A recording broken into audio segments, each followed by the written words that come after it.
The more I teach meditation or assist my clients with energy work or consulting or mindful training, the more I advance in my own studies, the clearer it becomes that the core message of any wisdom comes down to one place, which is how can we find our own way to make any spiritual teaching a part of our lifestyle and therefore a part of who we are and the way we deal with life.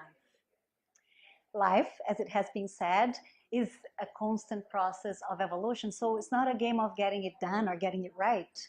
It's a game of how can we live a better life. And that's what we are wanting to show here with these interviews for modern meditators. Today, we're going to visit with a friend at Remax and learn from him how he's being able to keep renewing the concepts of mindfulness in his life. Namaste. So we're going to talk today with Brian about the way that he finds his own way to keep bringing and keep renewing the concepts of mindfulness into his life. So Brian, first of all, thank you so very much for doing this with us. Thank you for having me. And why don't you introduce yourself? Sure. My name is Brian Smith. I head up the Smith Realty Group, which is a team that works out of Remax professionals in the Kingsway of Toronto. We specialize in the West End and are also designated seniors real estate specialists. The advantage that we bring to the business is not only a bit of compassion and mindfulness toward our clients' needs and issues, but we bring an attention to detail to the whole process that other people don't, that we derive from being in the film business for 20 years previous.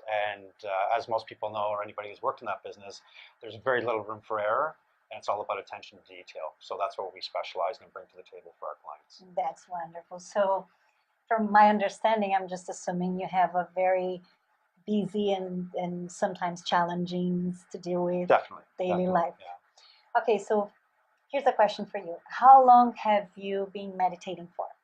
I've been meditating for 17 years.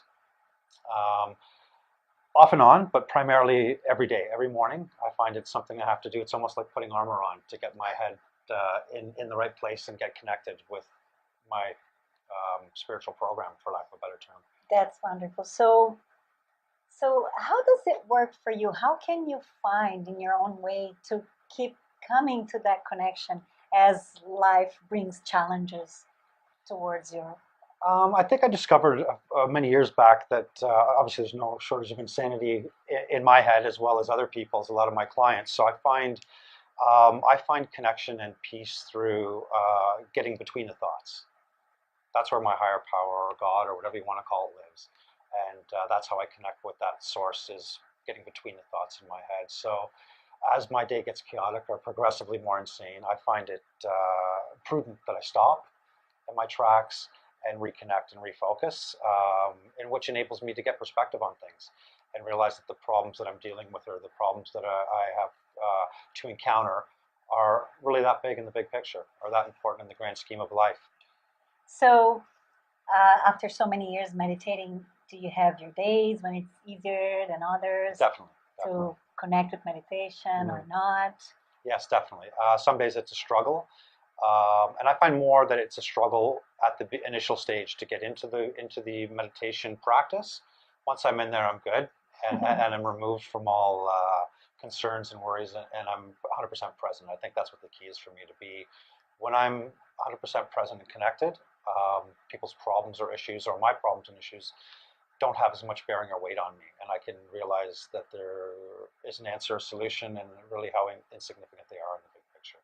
So this whole mindfulness and wisdom of the teaching of spirituality are a part of who you are. Definitely, 100%. I couldn't imagine my life without it. So there you go. This is real life mindfulness. Namaste. Namaste.